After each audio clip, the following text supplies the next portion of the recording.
행정과장 김명기입니다. 지난 7월 취임한 김광수 교육감님께서 그 첨단 과학기술단지 내 학교 신설을 10대 핵심 공약 중 하나로 선정을 하였습니다. 그래서 학교 신설 수요와 아라동 지역의 교육 여건 개선 방안 등에 대한 다각적인 검토와 전문기관 컨설팅을 거쳐가지고 그 첨단 과학기술단지 내에 병설 유치원을 포함한 초중 통합학교 설립 계획을 최종 확정하였습니다. 초중 통합학교 신설 시 아라동 지역의 유치원 배치 시설 부족과 초등학생 원거리 통학 불편, 중학생 통학 불편, 그 아라동 소재 학생 중에서 약 20% 정도는 그 편도 40-50분 거리 학교에 지금 배정되고 있는 실정입니다. 이 세 가지 좀 불편한 점을 일거에 해소할 수 있을 것으로 지금 저희들 판단하고 있습니다. 그 첨단 과학기술단지 내 학교 신설의 필요성에 대해서는 좀 구체적으로 말씀드리면 그 유치원 취약 권역이 11권역입니다. 그 아라동 그 유아 취약 수요가 약 한 1,300명 정도인데 공사립 유치원의 그 3개원에 한 정원이 한 400명 정도에 불과해서 그 수용률이 30% 정도에 지금 불과한 실정이고, 그 첨단 과학기술단지 내 초등학생이 그 영평초등학교에 지금 다니고 있습니다. 근데 직선 거리로 한 2.5km 정도여서 그 통학 안전에 상당한 문제가 있다라고 저희들 판단하고 있습니다. 그리고 또 향후에 첨단 과학단지 2단지가 추가 개발이 지금 예정되어 있는 상태입니다. 해가지고 추가로 만약 그 학생들이 유입되면 지금 현재 영평초에 시설 배치 여건상 추가 배치가 불가능한 실정입니다. 중학교의 경우에도 그 지금까지 도시개발의 구도심을 기점으로 동서로 확장되어 왔습니다. 그래서 동지역에 제주시 동지역의 북부에 16개 중학교 중 15개가 밀집되어서 제주시 동지역 남부권역 그 도시 확장에 따른 중장기 학생 수요 대비가 선제적으로 좀 필요한 실정입니다. 그래서 기존 그 학교군 중학교 1, 2학군 일부를 조정해서 중학교를 신설할 예정입니다. 그 신설되는 초중 통합학교는 전체 부지가 21,100제곱미터입니다. 여기에 유초중 총 38학급, 특수학급 3학급 포함입니다. 경우로 총 사업비는 약 450억 정도 예상하고 있고 28년 3월 개교를 목표로 해서 저희들 추진하려고 합니다.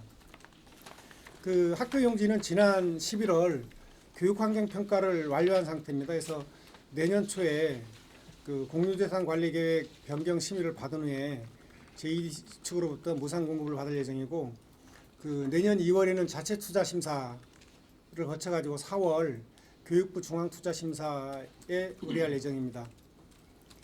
저희들이 그 첨단 과학기술단지 내 그 통합학교가 신설된다면 지금 뭐 기자님들 다 아시겠지만 아라동 지역이 최대 지금 과대감일 지역입니다.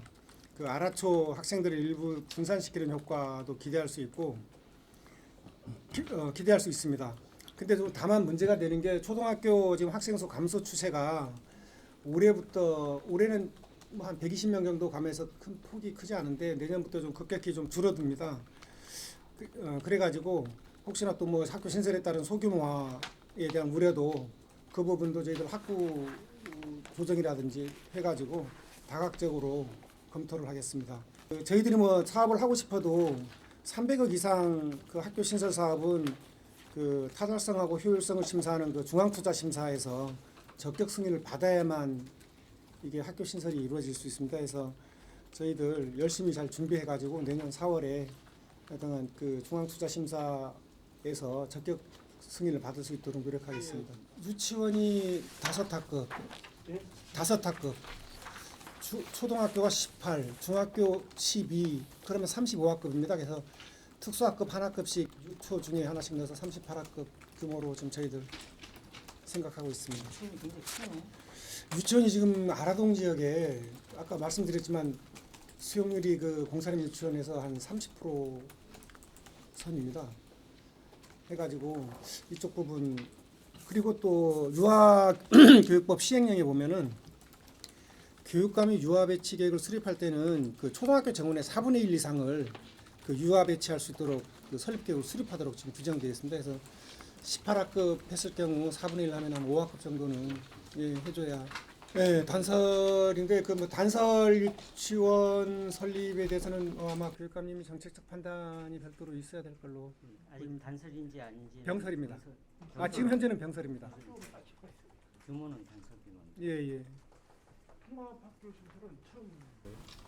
예, 뭐 저희들 통합학교는 5군데 있지만 예, 저희들이 처음. 신설하면서 통합학교는 처음입니다. 그저께 눈 왔을 때도 뭐 그쪽 첨단 쪽에 아마 뭐 직장인들이라든지 학생들이 통학이라든지 출퇴근에 상당한 어려움을 겪은 걸로 알고 있습니다. 그래서 이 부분에 대해서는 저희들 뭐 다음에 눈 올 때라도 기자님들이 한 번 더 언론에 좀 홍보해 주시면 그 불편함을 홍보해 주시면 저희들이 중앙투자심사 때 조금 명분이 됩니다. 저희들 뭐 자료는 좀 챙기긴 했습니다만은 보도하는 횟수에 따라서 조금 명분이 더 강화되니까 좀 부탁드리겠습니다. 첨단 학생 수가 지금 첨단에는 꿈의그린이랑 예 그다음에 그 인대 지금 예 이것도 먼저 말씀드릴게요. 첨단에는 만 6세에서 만 11세까지가 252명 정도 있습니다. 예 0세에서 5세는 325명. 예. 그리고 그다음 또 2단지가 이제 아마 제가 추진 중으로 알고 있는데 들어오게 되면 학생 수는 뭐 좀 약보합세를 유지하지 않을까 생각합니다. 그동안 이 초등학교 설립 기준이 있지 않습니까? 그것 때문에 안 된다고 그랬다가 아 설립 기준이 적정금융학교 기준인데 그 초등은 36학급, 중학교는 뭐 중고등학교는 24학급 미만 이게 기준입니다. 적정규모 기준인데 저희들 초등학교로는 18학급에 지금 유치원 5학급 해가지고 그러면 저 특사까지 하면 25학급 수준입니다. 저 초등학교 유초만은 근데 조금 명분이 조금 그렇습니다. 그쪽에서 그래서 저희들 통합학교로 가는 명분도 초등학교만은 안 돼서 예 조금 힘들지 않겠나라는 저희들 생각을 조금 중투심사에서 예. 근데 중투심사에서 만약 뭐 4월 안 되고 7월에도 만약 안 된다면 또 개교 시기에 문제가 있습니다. 그래서 그러면 통합학교가 그 타시도도 보면 통합학교로도 뭐 가는 경우가 상당히 있고 해가지고 그러면 또 중학교 그쪽에 중학생들이 또 통학에 불편이 있기 때문에 그러면 중학구를 조금 조정해가지고 월평 중학구를 신설하고 그 인근의 학구를 조금 조정해가지고 연로 보내주고 예 공동학구로 좀 만들어서 그 중학교 학생들과 12학급 수준 그 모 의원님께서도 뭐 가칭 뭐 첨단에 있으니까 뭐 가칭 첨단초라고 하시겠다고 하면서 뭐 최고의 시설 말씀 주셨는데 저희들 중투 심사는 그 기준이 있습니다. 건축 기준이 있는데 저희들 한 450억 정도 예상하고 있습니다. 근데 그 기준을 교육부 기준에 무한대로 저희들이 뭐 고가의 뭐 최첨단의 그거를 지을 수는 없습니다. 그래서 한 20-30% 수준 좀 상향된 선에서 하고 그 기준에서 또 뭐 30% 이상을 또 올릴 수가 없습니다. 그러면 재심사를 받아야 하기 때문에 저희들이 뭐 할 수 있는 한 최대한 뭐 그 재정을 투입해서 그 시설 여건을 갖추려고 합니다. 뭐 이제야 또 신설되는 거여서 저희들이 그 재정이 그 허락하는 한 최고로 짓도록 하겠습니다. 가칭 첨단 초중학교 아닙니다. 월평 초중. 월평 예. 우리 지역명을 쓰고 있습니다. 그래서 뭐 요 명칭은 나중에 뭐 첨단초가 될지 뭐가 될지 모르겠습니다만은 저희들은 일단은 그 영평초 지금 아라초는 지금 뭐 아시다시피 뭐 저 제주도 내 최대 과대학교입니다. 그래서 그쪽 부분을 영평하고 어떻게 학부를 조금 조정하느냐의 문제가 있습니다. 그래서 그 부분을 조금 검토해서 아라초 과대도 좀 해소하고 그 영평초의 어떤 소규모도 방지하는 그런 것도 좀 고민하겠습니다. 지금 저희들 저 27년 한 9월 정도 준공하고 뭐 조금 늦어질 거 감안해가지고 지금 28년 3월 개교 저 생각하고 있습니다. 그래서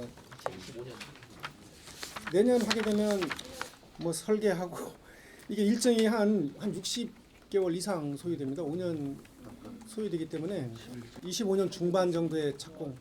서부중 얘기 또 안 하려고 했는데 서부중하고는 다릅니다. 성격이 다른 게 뭐냐면 부지가 지금 확보돼 있고 뭐 교육 환경 평가라든지 그런 게 다 돼 있고 지금 애당초 학교를 지으려고 지금 뭐 했던 부지이기 때문에 저희들 일정이 늦어지지는 않을 것이다라고 생각하고 있습니다. 만약 그 중투만 통과된다면 영평하고 거리가 지금 초등학교는 1.5km입니다 원래 기준상.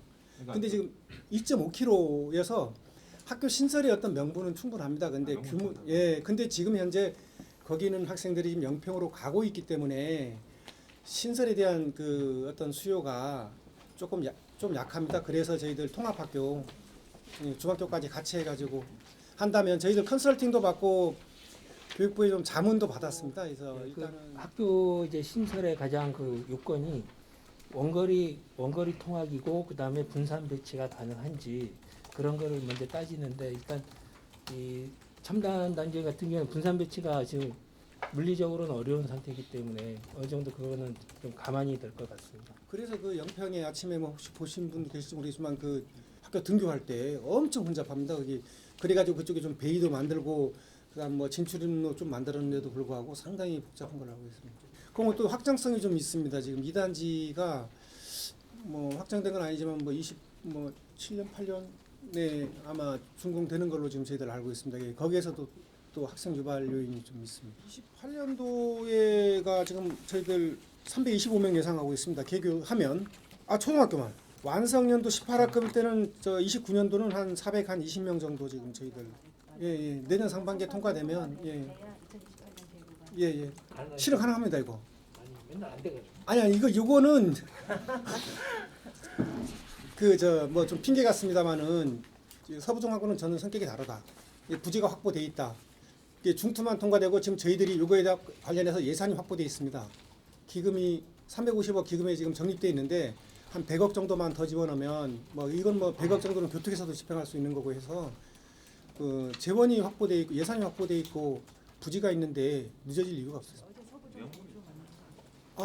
그거는 뭐 재정과에서 추진하는데 아마 교육감님이 이게 뭐 1월까지 뭐 땅을 매각할 수 있도록 가서 부탁을 드리겠다라고 말씀 주셨기 때문에 말씀드렸을 겁니다. 아마 그 부분은 수용하게 되면 뭐 저희들 그 사업 인정 받는 게 가장 중요하고요. 그 사업 인정에서 공익 사업으로 인정받으면 뭐 수용 절차는 진행하는 겁니다. 그러니까 수용 절차 갈 때 또 감정 평가 작년에 그거는 뭐 저희들 공익 사업 인정하는 게 인정받는 게 그 중앙토지수용위원회에서 그 사업 인정을 일단 우선적으로 받아야 되는 거기 때문에 그게 뭐 받게 되면 뭐 감정도 하고 알리기도 하고 수용 절차는 진행.